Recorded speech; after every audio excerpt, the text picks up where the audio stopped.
സമയം 6:30 മണിയായിട്ടുണ്ടെങ്കിലും ഒരു 8 മണിയായ പ്രതീതിയാണ് കേട്ടോ. ഏകദേശം വെയിലൊക്കെ നന്നായിട്ട് തന്നെ വന്ന് തുടങ്ങിയിട്ടുണ്ട്. ആ ഒരു ടൈമിലാണ് ഞാൻ കിച്ചണിൽ കയറിയിട്ടുണ്ടായിരുന്നത്. ഇന്നിപ്പോൾ ഈസിയാണ് കേട്ടോ, ചിക്കൻ ഉണ്ട് നമ്മുടെ കയ്യിൽ. അപ്പോൾ പിന്നെ ചിക്കൻ കറി തന്നെയാണ് ആദ്യം റെഡിയാക്കി എടുക്കുന്നത്. ഞാൻ പല ടൈപ്പിലും ചിക്കൻ കറി വെക്കും. ഇവിടെ പിന്നെ കുക്കറിൽ വെച്ചതാണ് കേട്ടോ എല്ലാവർക്കും ഇഷ്ടം. കുറച്ച് തിക്ക് ഗ്രേവി ആയിട്ട് അങ്ങനെയാണ് കേട്ടോ ഇന്ന് വെക്കാനും പോകുന്നത്. അപ്പോൾ അതിലേക്കുള്ള വെജീസും കാര്യങ്ങളൊക്കെ ഒന്ന് കട്ടാക്കി എടുക്കുന്നുണ്ട്. പിന്നെ ഇതാ വേഗം കുക്കർ അടുപ്പത്ത് വെച്ചിട്ട് ചിക്കൻ കറി വെക്കാൻ കേട്ടോ.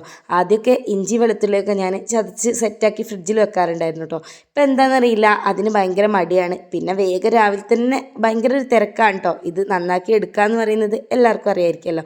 അങ്ങനെ എൻ്റെ ചിക്കൻ കറി വെക്കൽ പരിപാടിയൊക്കെ അവിടെ സ്റ്റാർട്ടായിട്ടുണ്ട്. ഇനിയിപ്പോൾ കുറേ ദിവസമായിട്ട് ഞാൻ പറഞ്ഞിട്ടുണ്ടായിരുന്നല്ലോ നെയ്പത്തിരി കഴിക്കാൻ പൂതിയെന്ന്. കഴിഞ്ഞ വ്ളോഗിൽ ഞാനത് കാണിച്ചിട്ടുണ്ടായിരുന്നു. അപ്പോൾ ആരൊക്കെയോ എന്നോട് നെയ്പത്തിരീൻ്റെ റെസിപ്പി ചോദിച്ചിട്ടുണ്ടായിരുന്നു കേട്ടോ.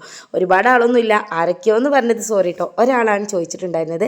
അപ്പോൾ ഞാൻ തേങ്ങയും ഒരു 4-5 ചെറിയുള്ളിയും ചെറിയ ജീരകം കൂടെ ഒന്ന് മിക്സിയിലിട്ടിട്ട് ഒന്ന് ക്രഷാക്കി എടുത്തിട്ടുണ്ട് കേട്ടോ. പിന്നെ ഞാനിവിടെ നെയ്പത്തിരി റെഡിയാക്കി എടുക്കുന്നത് പുട്ടുപൊടി വെച്ചിട്ടാണ്. നമ്മുടെ അജ്മിയുടെ പുട്ടുപൊടിയാണ് എടുത്തിട്ടുള്ളത്. നല്ല അടിപൊളിയായിട്ട് തന്നെ കിട്ടും കേട്ടോ. അതിലേക്ക് ആവശ്യത്തിനുള്ള ഉപ്പ് ഇട്ട് കൊടുത്തിട്ട് ജസ്റ്റ് ഒന്ന് മിക്സാക്കി എടുക്കുക.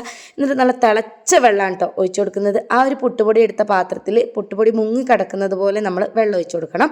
എന്നിട്ട് നല്ലപോലെ അങ്ങ് മിക്സാക്കിയിട്ട് ഒരു 2-3 മിനിറ്റ് ഒന്ന് അടച്ചു വെക്കുക കേട്ടോ. അതിന് ശേഷം നമുക്ക് തുറന്നിട്ട് നമ്മൾ നേരത്തെ റെഡിയാക്കി വെച്ചിരിക്കുന്ന ആ ഒരു മിക്സ് ഇല്ലേ, അതും കൂടി ഇട്ട് കൊടുത്തിട്ട് ഒന്ന് മിക്സാക്കി എടുക്കണം. അപ്പോൾ അതാ ഈ ഒരു പരുവത്തിലാണ് കേട്ടോ നമുക്ക് മാവ് കിട്ടേണ്ടത്. ഒന്ന് കുറവുണ്ടെങ്കിൽ നമുക്ക് അതിലേക്ക് കുറച്ചുകൂടി ഒരു തിളച്ച വെള്ളം തന്നെ ഒഴിച്ച് കൊടുത്തിട്ട് ഒന്ന് മിക്സാക്കി എടുക്കുക. ഇപ്പോൾ ഇതാ മാവൊക്കെ സെറ്റാക്കി എടുത്തിട്ടുണ്ട്. നമുക്കിത് വേണമെങ്കിൽ പ്രസ്സിലും അമർത്തി എടുക്കാം കേട്ടോ. പ്രസ്സിൽ അമർത്തി എടുക്കുമ്പോൾ എല്ലാ ഭാഗവും ഒരേപോലെ കട്ടിക്ക് കിട്ടാറില്ല. അപ്പോൾ ഞാനിതുപോലെ കൈ വെച്ചിട്ട് നമ്മുടെ ഓയിലിൻ്റെ കവർ ഉണ്ടല്ലോ അതിൽ വെച്ചിട്ട് ജസ്റ്റ് ഒന്ന് പ്രസ്സാക്കി എടുക്കാറാണ് കേട്ടോ. പിന്നെ നല്ല ചൂടായ എണ്ണ ഒന്ന് ലോ ഫ്ലെയിമില്ല ഒരു മീഡിയം ഫ്ലെയിമിൽ വെച്ചിട്ട് അതിലേക്ക് ഇട്ട് കൊടുക്കുക. പിന്നെ അതിൻ്റെ മേലേക്ക് നമ്മൾ ഇതുപോലെ എണ്ണ അങ്ങ് കോരി വെച്ച് കൊടുക്കുക കേട്ടോ. അപ്പോൾ നല്ല അടിപൊളി നെയ്പത്തിരി സെറ്റായിട്ട് കിട്ടും. ഒരുപാട് എണ്ണയൊന്നും കുടിക്കാതെ പുട്ടുപൊടി വെച്ചിട്ട് റെഡിയാക്കി എടുക്കുന്നത് കൊണ്ട് തന്നെ അധികം എണ്ണ ആവില്ല കേട്ടോ. അപ്പോൾ നമുക്ക് നല്ല നെയ്പത്തിരി റെഡിയാക്കി എടുക്കാം. അപ്പോൾ എല്ലാവരും ഒന്ന് ട്രൈ ആക്കി നോക്കണം. പിന്നെ ഇതാ നമ്മുടെ ചിക്കൻ കറിയും കൂടെ സെറ്റ് ആയിട്ടുണ്ട്. അപ്പോൾ ഇത്രയേ ഉള്ളൂ ഇന്നത്തെ വിശേഷങ്ങൾ. വീഡിയോ ഇഷ്ടപ്പെട്ടാൽ ലൈക്ക് ചെയ്യാൻ മറക്കല്ലേ.